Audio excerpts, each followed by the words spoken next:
Spoiler alert, season 2 is on the way, so in the end, he obviously didn't himself, just like Jeffrey Epstein. Shut up! I know he's your friend, but I don't care. You like? Right, Mike, thanks for having me. So what we're seeing is apparently not everything. We've got indications from the Department of Justice that there are things that are going to be withheld, at least, or handed out at a later date. Now, the law in this case that was passed by Congress and signed by President Trump required that all the Epstein files be released by midnight tonight, Friday, December 19th. Looks like not. She sold her house, she packed up her life, and in November of last year, Ellen DeGeneres reportedly left the United States for a stone farmhouse tucked away in the English countryside. This was not framed as a vacation, and it did not carry the look of a brief retreat from the spotlight. According to those who have been following the situation closely, Ellen has been in a state of genuine anxiety. The reason, they claim, centers on the rumored videotape, allegedly in Taylor Swift's possession, that could expose something far more serious than a few uncomfortable moments from her old talk show days. What draws people's attention, though, is the timing.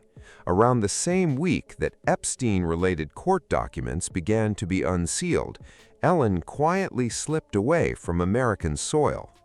For someone with that level of public recognition to move that discreetly at that precise moment, it raises one deeply uncomfortable question. What exactly was she afraid might surface? Cynicism or skepticism, you might wonder, is everything about Epstein and his powerful male friends, is that coming out? That remains to be seen. Before we get anywhere near the Epstein material, there is already something on tape that deserves attention. Not a rumor, not a blind item, not something whispered in a tabloid. Actual footage from Ellen's own show, recorded years before the darker speculation around her name ever began. There was already video of how Ellen treated guests when the cameras were rolling and the audience was primed to laugh. Taylor Swift sat down on that famous white couch, most likely expecting a straightforward interview about her music. What she got instead was a bell, a slideshow, and her dating life turned into a recurring punchline. Ellen took a 22-year-old woman and made her personal life the centerpiece of a studio audience's entertainment.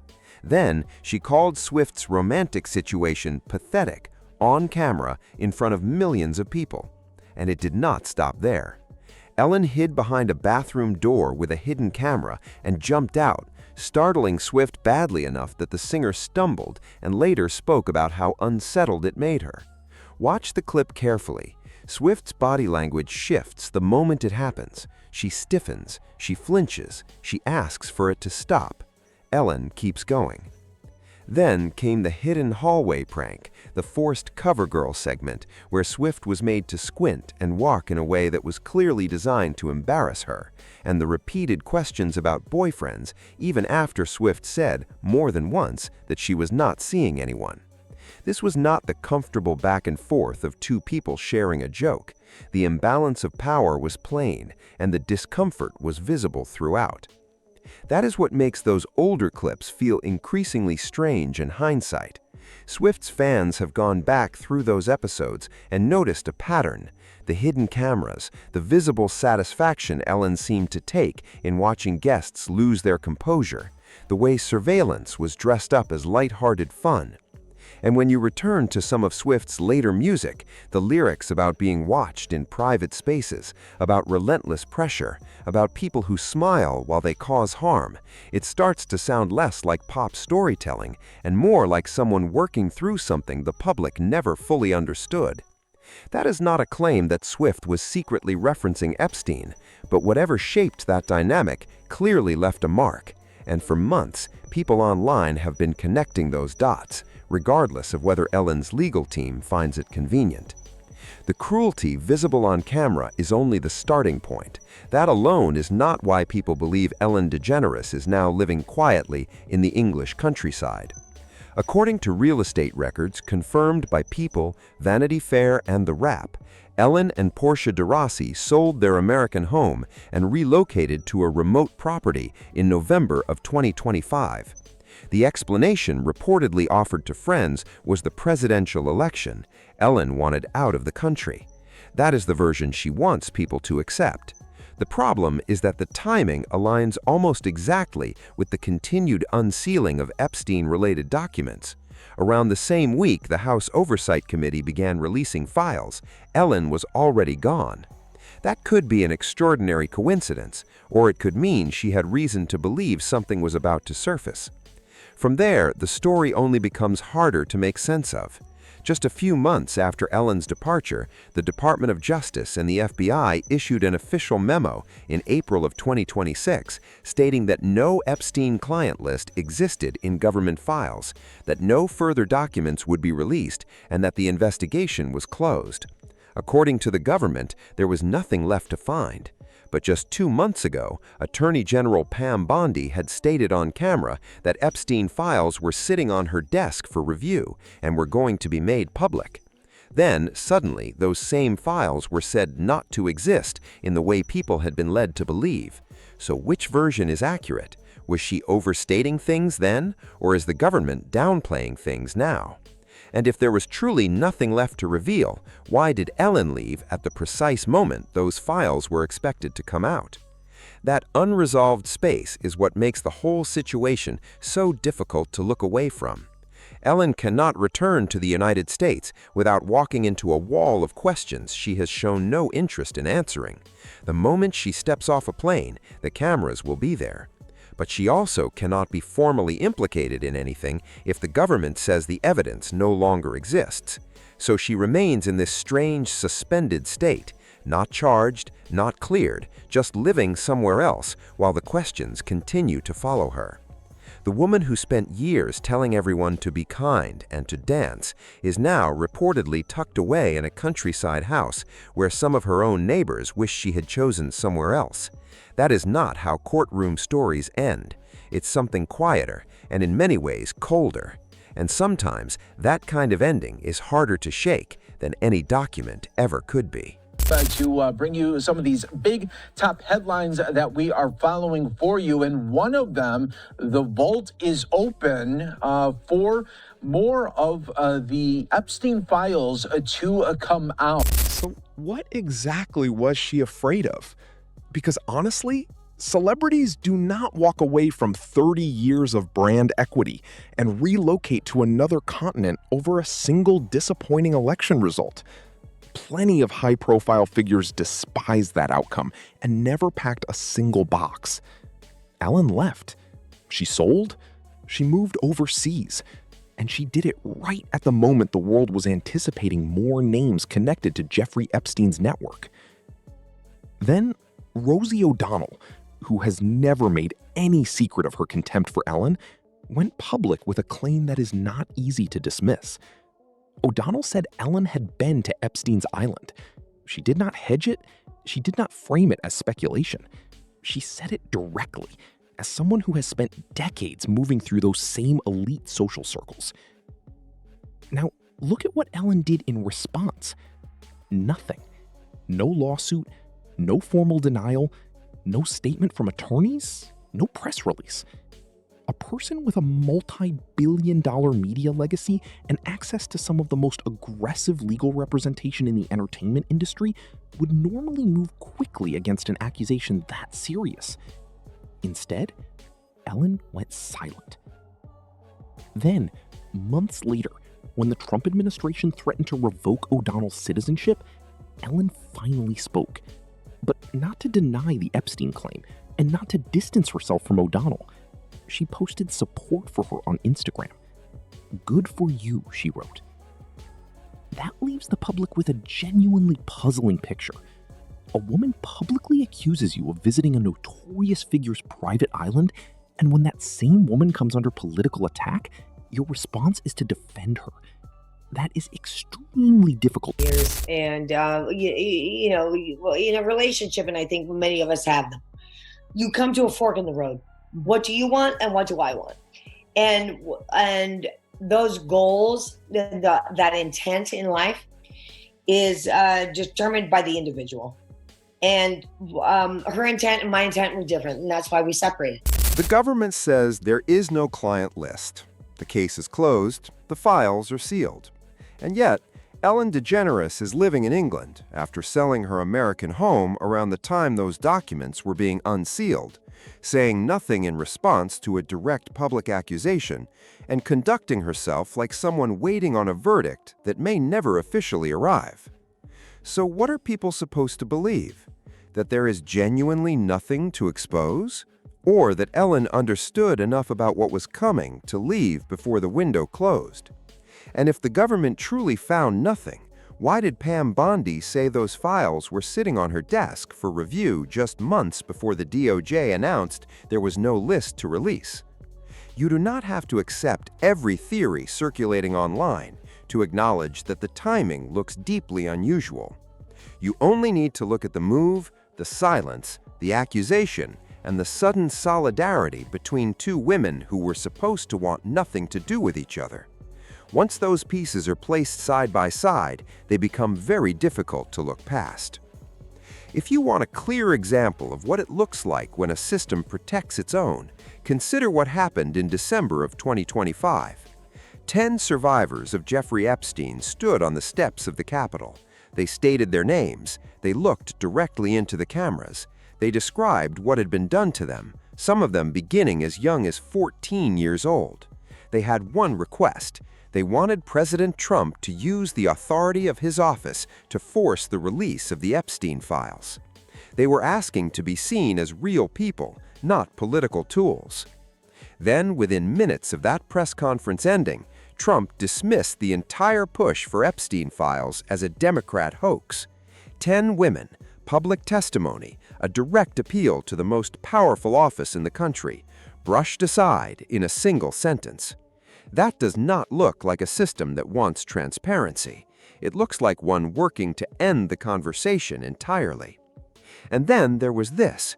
First Lady Melania Trump stepping in front of cameras at the White House to state that any claims linking her to Jeffrey Epstein needed to stop. The most powerful household in the country was now publicly distancing itself from the story. Think about what that moment would have meant for Ellen DeGeneres watching from her farmhouse in England. If the sitting president is dismissing survivors as participants in a political scheme, who exactly is going to keep fighting for files that might contain her name? The investigation was already losing momentum, the political will was evaporating, and Ellen, who had already sold her home and relocated overseas, suddenly had something that functioned like cover. She did not need to outrun the truth indefinitely. She only needed it to stay buried long enough. And from where she was sitting, that appeared to be precisely what was unfolding. Now let's go back to something that should have fundamentally changed this story, but somehow never got the weight it deserved. In 2005, Palm Beach police searched Epstein's mansion looking for evidence. What they found suggested someone had gotten there first. According to reporting from the Miami Herald, 6 computer hard drives had been hastily removed from the property, leaving wires still dangling from monitors in multiple rooms. Someone knew law enforcement was coming. Someone moved quickly. Those drives have never been recovered. No one has ever explained who took them or what they contained, and somehow the investigation continued regardless. That is not a theory from a comments section. It is part of the official record, and it says a great deal about how Epstein was able to operate for as long as he did. He had advance warnings, he had people willing to shield him, he had enough time to remove evidence before anyone with genuine authority came through the door. Then, moving forward to 2019, when FBI agents raided Epstein's Manhattan mansion following his arrest, they recovered more than 300 gigabytes of data, emails, photographs, hard drives, message books, an enormous volume of material, and the public has seen almost none of it. What you're saying is you can only keep up the gig for so long. I didn't know what, as I always call God, your grandpa, Kiki. I don't know Kiki's timing. But you face what you face in the mirror every single day. And unfortunately, it's just like I say in my first book, you don't get 2 cups of insanity in and get to take 1 cup out. You meet your maker. Okay. The Department of Justice has resisted freedom of information requests at nearly every stage. They have asked judges to throw out lawsuits brought by survivors. They have delayed, redacted, and stonewalled. And throughout all of it, the government has continued telling the public there is nothing left to see. 300 gigabytes of seized material, and we are supposed to accept that none of it leads anywhere significant.